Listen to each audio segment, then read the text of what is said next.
جو اسرائیلیوں سے زیادہ گناہگار ہیں اور ان سے بہت زیادہ اپر درجے کے جو ہے گناہ کرتے ہیں، بخور جلاتے ہیں اور جو ہے اونچے مقاموں پر جو ہے بخور جلاتے ہیں اور سجدے کرتے ہیں مورتوں کو اور ہر قسم کی بری روش میں مبتلا ہیں، کیوں وہ حاوی ہیں اسرائیلیوں پہ؟ بے شک اسرائیلی گناہگار ہیں، انہوں نے گناہ کیا، انہوں نے جو ہے غیر قوموں کے ساتھ وہ مل گئے، خداوند نے جن جن چیزوں سے ان کو منع کیا جب وہ جو وعدہ کی سرزمین میں آئے، خداوند نے کہا کہ یہ سب کام نہ کرنا تاکہ تم جیتے رہو، بلکہ کلام پر نظر رکھنا، کلام کو پڑھنا۔ انہوں نے ان ساری چیزوں کو چھوڑ کے، خداوند کی ساری باتوں اور خداوند کی ساری مرضی کو چھوڑ کے انہوں نے جو ہے غیر قوموں کی سی عادتیں اپنائی، غیر قوموں کی جو ہے قربانیوں میں شامل ہوئے، ان کے بتوں کے آگے بخور جلائے، وہ بت جو کچھ کر نہیں سکتے، کچھ کہہ نہیں سکتے، ان لوگوں سے، ان بتوں سے مانگا اور ان کے آگے اپنی اولادوں کو ایون جو ہے قربان کرنے کے لیے بخش دیا، اور خداوند نے اپنے قہر میں جو ہے ان لوگوں کو تحقیق کیا، اور ساری برکتیں جو خداوند نے ان کے لیے کہی تھی جب وہ خداوند کی طرف چلتے اور خداوند کی راہوں پر چلتے اور مانتے، وہ سب ہٹا کے خداوند نے ان لوگوں کو اسیری میں بھیج دیا، اور انہوں نے پھر سے دکھ سہا، اور انہوں نے اس چیز پر دوبارہ سے ریپینٹ کیا اور سوچا کہ وہ کہاں غلط تھے، اور جب تک وہ غلط تھے خداوند نے ایک ایسی قوم کو ان پر چڑھایا جو ان سے بہت زیادہ گناہگار اور پیگن تھی، اور خداوند نے ان پر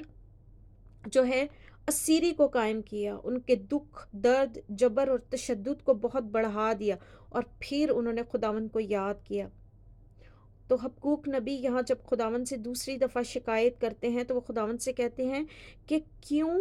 وہ قوم جو اسرائیل سے بہت زیادہ گناہگار ہے اور بہت ہی زیادہ پیگن اور جو ہے اسرائیل سے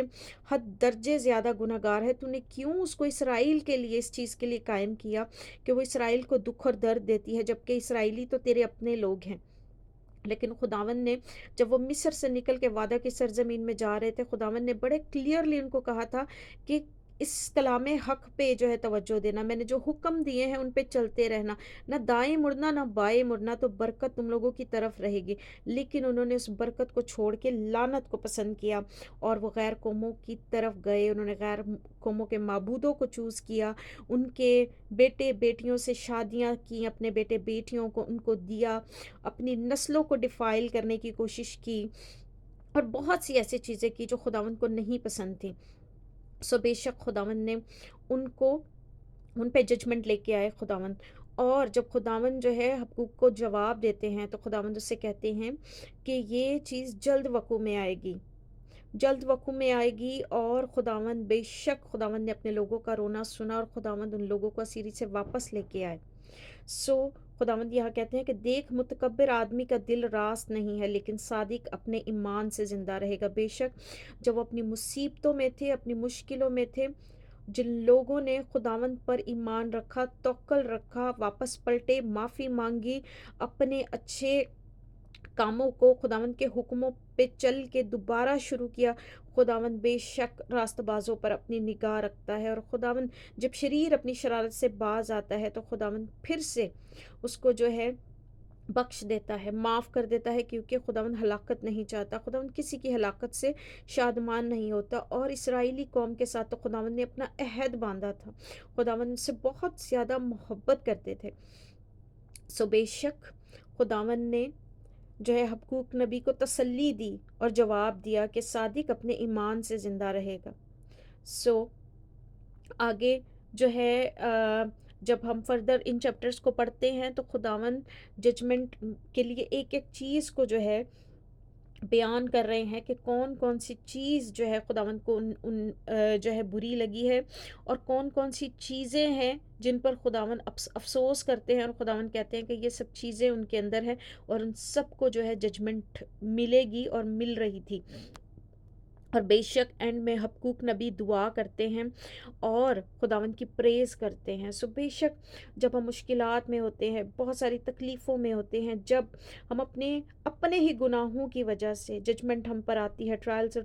ٹریبلیشنز آتی ہیں، سو بیشک ہم خداوند کی طرف پکارتے ہیں، آواز دیتے ہیں، روتے ہیں اور چلاتے ہیں. اور بیشک ہمارا خداوند بڑا رحیم اور کریم خداوند ہے، وہ سنتا ہے. لیکن ہمیں اس وقت میں مستعد رہنا پڑتا ہے، کھڑے رہنا پڑتا ہے اپنے ایمان پہ، کیونکہ جو